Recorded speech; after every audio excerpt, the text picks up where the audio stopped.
The top 10 strongest Kage in the Naruto universe, that's what we're going to be talking about today. Now, this is a very hard video to make because it's very hard to tell exactly how these Kage would compare with each other when talking about combat alone, like pairing them up against each other, but I am pretty confident to say my list is solid and these characters are ordered in terms of strength. So number 9 is not going to lose to number 7. That's just a fact. At number 10, we've got the second Mizukage Gengetsu. Now, it was very close between him and Mei, but I decided to put him on the list because he was able to kill Mu. Now, Mu is pretty high up on this list for one specific reason, and we're going to get to him.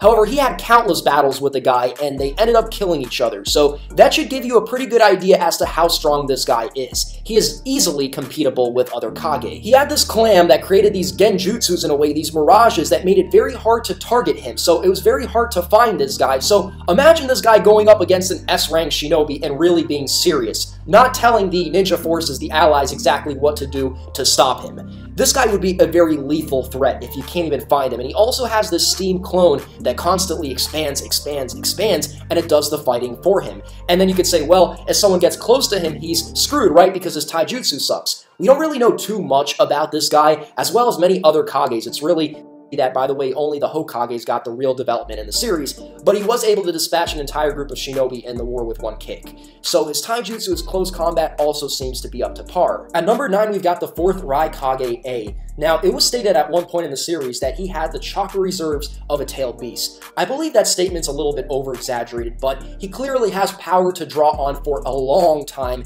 He's also extremely quick. He is one of the fastest shinobis in the verse, clearly one of the fastest in his lifetime. And if you think about it, he's sort of like a watered-down version of the 3rd Raikage, who, by the way, is higher up on this list. This guy, while we haven't seen him really go in and defeat an S-rank shinobi, we know that he's easily capable of doing that. And it's just the brute strength of this guy. His physical prowess is unmatched, honestly. Him and his father, they're just in a league of their own.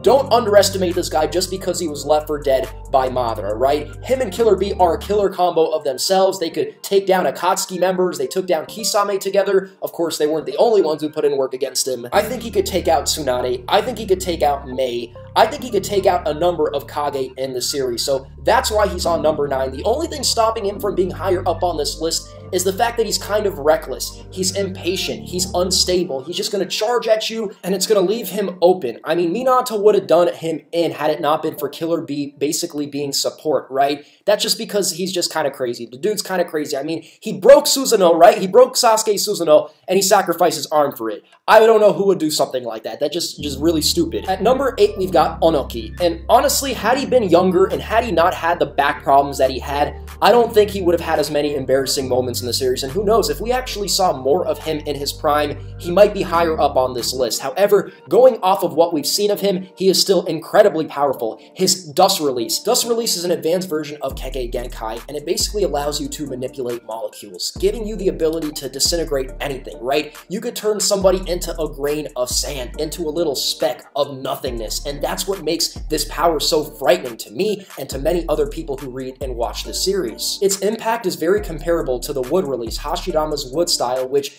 basically allowed him to regenerate. It allowed him to create these huge structures out of nothing, and for that reason, Hashirama's cells are still sought after till this very day. Think about Dust Release in the same way, just another village, another ability. It gives him and anybody else with these unique advanced versions of Kage Genkai so much leverage against average shinobi. And listen, there's been quite a few average shinobi who made it to Kage level. Onoki clearly deserves the spot on this list. At number 7, we have the 3rd Raikage, and he's claimed to be the greatest Raikage that ever lived. So if anybody wants to compare him and A, don't do it because he is clearly more powerful than A. He fought 10,000 shinobi. That's how he actually died, guys. And apparently he fought them for 3 consecutive days and nights in order to allow his comrades to escape. And it was said that the amount of durability and endurance and strength he displayed was so great that a normal shinobi, right, born with a normal body, and that's why he's special because he wasn't born with a normal body,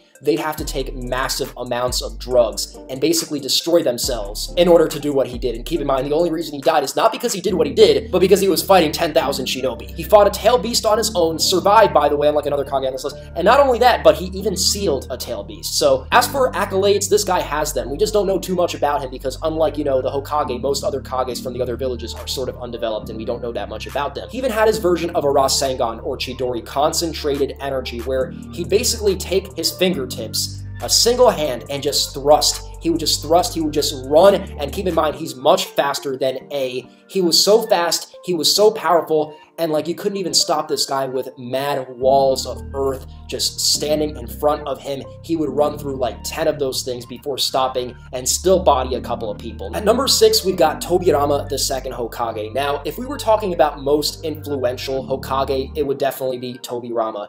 If this list were about like putting every single member of this list in different parts of the village and having them build an army and like prepare for a war, Tobirama would be number 1, right? I believe because Tobirama created the Impure World Resurrection, if it came down to a real situation, a real war, Tobirama would come out the victor because he's just brilliant. He's just so intelligent and he was so innovative for the ninja world. However, I can't put him up higher because the shinobi that are higher up on this list could beat him in a 1-to-1 fight. He was hailed the fastest shinobi during his lifetime. However, there's another shinobi that took his technique, made it better, and ended up being faster than him. So if you guys know who I'm talking about, if these two went at it, I would say Tobirama would lose the fight. That being said, though, he has very potent destructive abilities. He could use very powerful water release techniques without a water source, right? He even invented the shadow clone. So if you want to talk about deception, he was there from the start. He has amazing sensory abilities. He could put his finger on the ground. He could touch the ground and detect his location and the amount of ninjas he has to fight. So this guy is something else. Tobirama is not somebody to play with.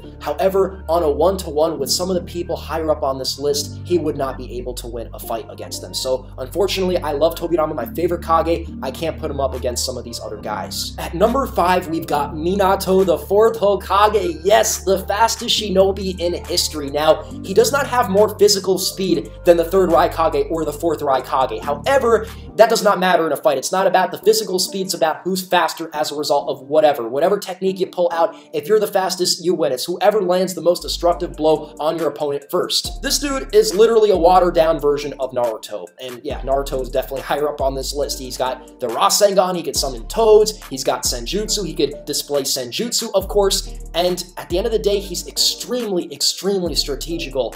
And that's where I've got to say he would beat Tobirama in a fight. While Tobirama is also strategical, Minato is just the better version of Tobirama. He's more strategical than him, he's faster than him, he improvised the Flying Thunder God technique more than him, and he's got more destructive close-range abilities. So again, watered-down version of Naruto is the 4th Hokage, and for that reason, he is number 5 on this list. At number 4, we've got Mu, the 2nd Tsuchikage, and I know a lot of people are going to be like, what are you talking about, Double 4? It's so hard for me to do this because, yes, I don't like Mu more than Minato and Tobirama and even some of the other characters on this list. However, we have to be realistic and say that if we're talking about a one-on-one, this guy not only has Dust Release, which, by the way, anybody who has Dust Release should probably be Kage level already just because it's an insane ability being able to turn somebody into nothingness, right? Turn them into, like, on a molecular level. That's something extra. Not only did he have those abilities, but he was known as a non-person. He didn't have a physical form. He was practically invisible at times, and you could not detect his chakra. Dude, just think about that combination right there.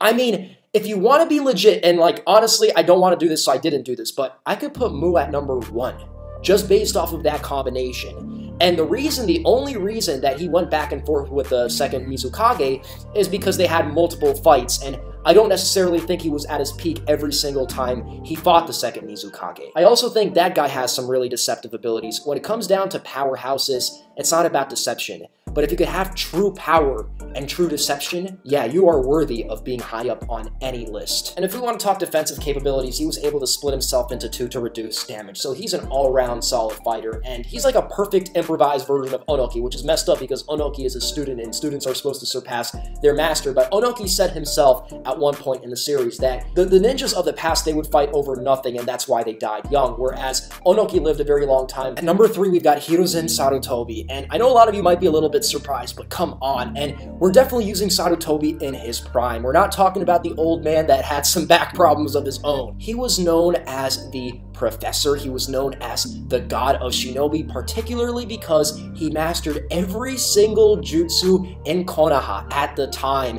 and that's insane. He's got so much variety of jutsu, and he's so smart and strategic that in a fight, he would probably know what to do in most circumstances, unlike a lot of shinobi, like, for instance, the 3rd Raikage and the 4th Raikage probably have to think 5 minutes, and then they just go berserk and start rampaging. He fought both Hashirama and Tobirama under Orochimaru's control, and while I do believe they were nerfed, he ended up taking them both out, sacrificing himself using the Reaper Death Seal, and that's another thing. He learned a lot of secret techniques, not just ordinary jutsu, and it's really a shame we didn't see him more, because at the time of his selection to become the following Hokage, by the way, he was known to be the most powerful shinobi of his lifetime, at the very least related to Konoha, right, in Konoha's history, so that's pretty insane. At number 2, we've got the god himself, the First. He's defeated Madara multiple times, even killed Madara, if you think about it, right, funny. At the end of the day, he made a joke out of someone who made a joke out of all the recent Kage, so that should put into perspective the difference in power levels between some Kage. All Kage are not created equal, right? Despite Madara's EMS, despite the usage of his 9 tails, he was able to curb all of that and stomp him out, right? And that's pretty insane to me, because when we think about Madara, I mean, it's still a debate. Madara versus Naruto, like peak Madara versus peak Naruto, that's still a debate. That's still a close call, to be honest. So while that wasn't the Madara he himself fought, just knowing the fact that he took out Madara multiple times, the fact that he had Sage Mode, the fact that he could control Tail Beast, the fact that he could regenerate with his Kage Genkai is what makes him absolutely insane. And what makes him so special, don't get it twisted, is his Kage Genkai, right? I just mentioned regeneration. You don't need no Edo Tensei. He does that naturally. We know how useful regeneration is in a fight.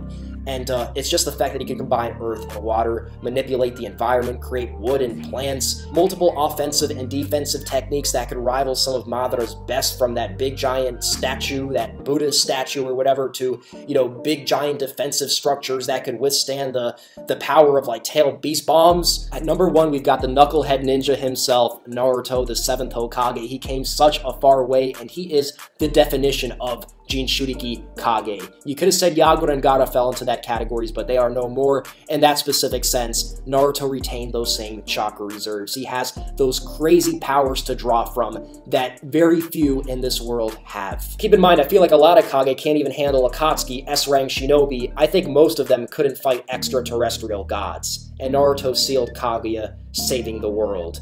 That is some extra stuff, right? And of course he was granted powers from Hagoromo, but we do find out that he is basically the reincarnation of Ashura, and he has amazing sensing abilities because of his Sage of Six Paths mode. His Senjutsu is probably the most potent in the entire series, so he has the most chakra reserves, and he also has the most potent sensing abilities, which pretty much makes him a god in his right. I mean, he stands really tall on this list. The only thing I could think of is some technicality that would bring him down to someone else, but other than that, sheer power, sheer destruction, and all-around best fighter, Naruto takes the cake. If the previous generation of the Kage were done in by Madara, who wasn't even at his peak, and Madara at his peak couldn't take out Naruto, that should tell you something about the hierarchy, right? And Naruto really is the perfected version of his father. I mean, the Rasengan, he perfected it. Summoning a Toads, perfected it again. Senjutsu, the only thing I can say he's a downgrade from in terms of, like, comparing him to Minato is just strategy and intelligence. But then again, man, you give him, you know, the Flying Thunder God technique, and